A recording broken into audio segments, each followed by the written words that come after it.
Assalamualaikum warahmatullahi wabarakatuh. Class 6. We have completed 3 chapters in moral science, and these 3 chapters will be coming in unit test 1. And I hope you have done your work also. All the 3 chapters question answers I have sent it to you, and I hope you have done it in your copy neatly. So today we are not going to start a new lesson, but we will have a revision of what we have studied earlier. So let's take a review of lesson number 1, that is, did it simply happen?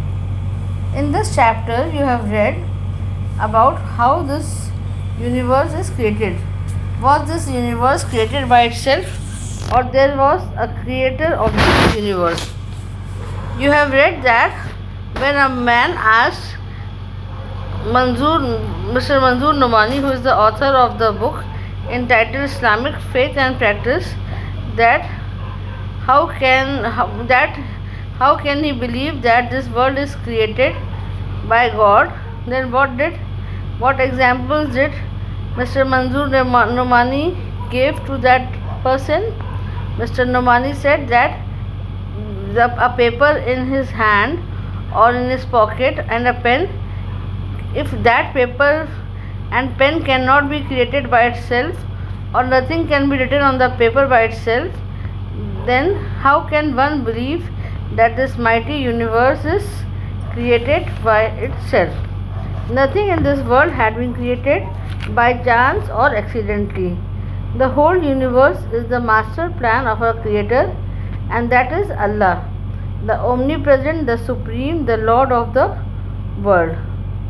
When everything is so well planned, everything is so well planned in this universe, and the whole nature shows us the proof of Allah's existence. If we look at the sky, we can see it is a great canopy without a support from the base. Then you can see the day and night occurs at this specific time without overlapping each other. And have we ever thought that who has taught the birds to break the eggs and young birds coming out of those eggs? Who guides the migratory birds to cross the vast ocean and continent for their survival? Who helps the lizard to grow a tail for itself after losing it? Who helps the butterfly to go through the changes called metamorphosis? Who inspired the bees to construct the geometrical wonder of honey comb and make honey of marvelous hues? Who sends water from the sky?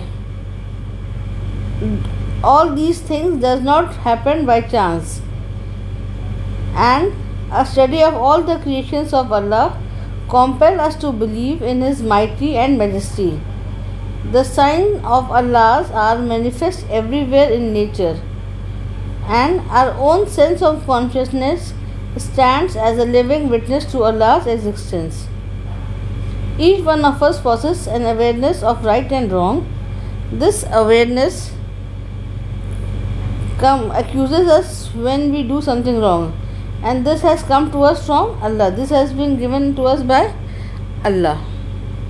Then we have read that Allah is infinite. Allah has made Himself known in the Quran as the creator of this world, and nothing has been happened in this world by its own, but it has been created by Allah. And Allah is closer to us, more closer to us than we think. And He always responds us when we call to Him. Whether we turn to Him when we are helpless or we have wealth, Allah always hears to us. He is eternal. He always was and will always be. He is infinite, and there is no limit to His perfection. He is all powerful, all present, and all knowing. He is the creator of the universe. He has no before and no after. Allah does not grow, He is perfect.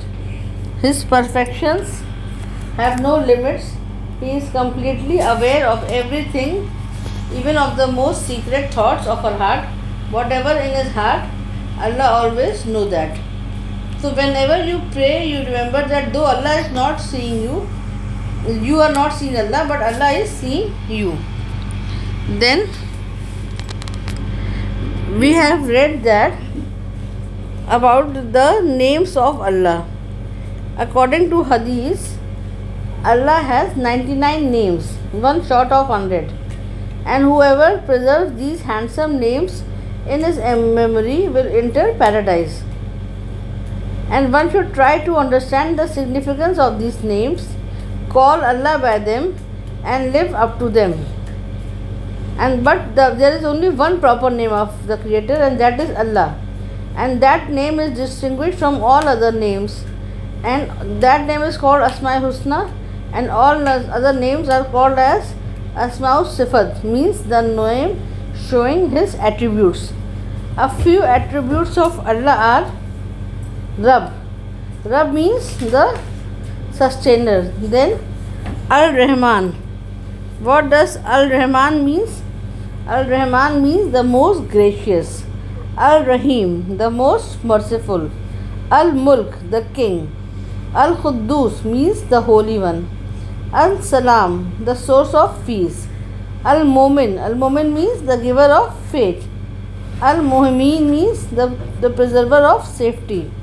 Al-Azizu. What does Al-Azizu means? The exalted in might. Then Al-Jabbaru. What does Al-Jabbaru means? It means the irresistible. Al-Mutakabbir. What is the meaning of Al-Mutakabbir? Al-Mutakabbir means the supreme. Al-Khaliq. Al-Khaliq means the creator. Al-Bari. Al-Bari means the maker. Al-Musawwiru. Al-Musawwir means the shaper of all forms and appearance. These are some attributes of Allah, but there are 99 names of Allah, and I have sent you a video on these names also. Try to see that video and learn the names of Allah and call Allah by those names, and you know that whenever one calls Allah by this name, he enters into paradise.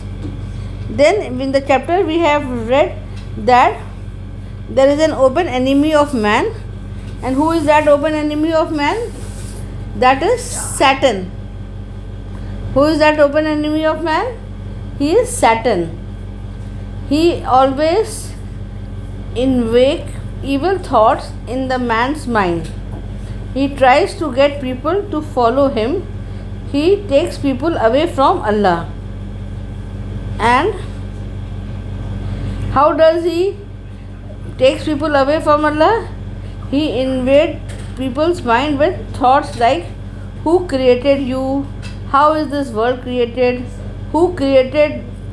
If the world is created by Allah, then who created Allah? And when such thoughts appear in your mind,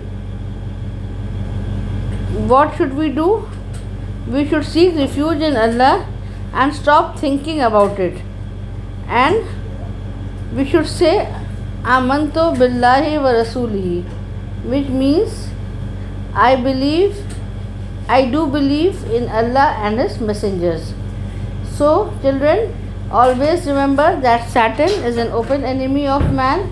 He always stirs evil thoughts in man's mind, and whenever bad thoughts come into your mind, always says Amantu billahi wa rasulihi, that I do believe in Allah and the messenger of Allah, Prophet Muhammad sallallahu alaihi wasallam. I hope you have understand the chapter more easily now after the revision, and you will be able to do the revision test. So can you answer some of my questions if I ask you that what is Asmaul Husna? What you will say? I think everyone in her house can give answer to this. Or what is the meaning of Al-Musawwiru? Do you know the meaning of Al-Musawwiru? If you have gone through this chapter properly, you will be able to answer all my questions. So see, you will having a revision test of this chapter on Friday 30th April. Please go through the chapter, complete your work and learn it for the test. Okay.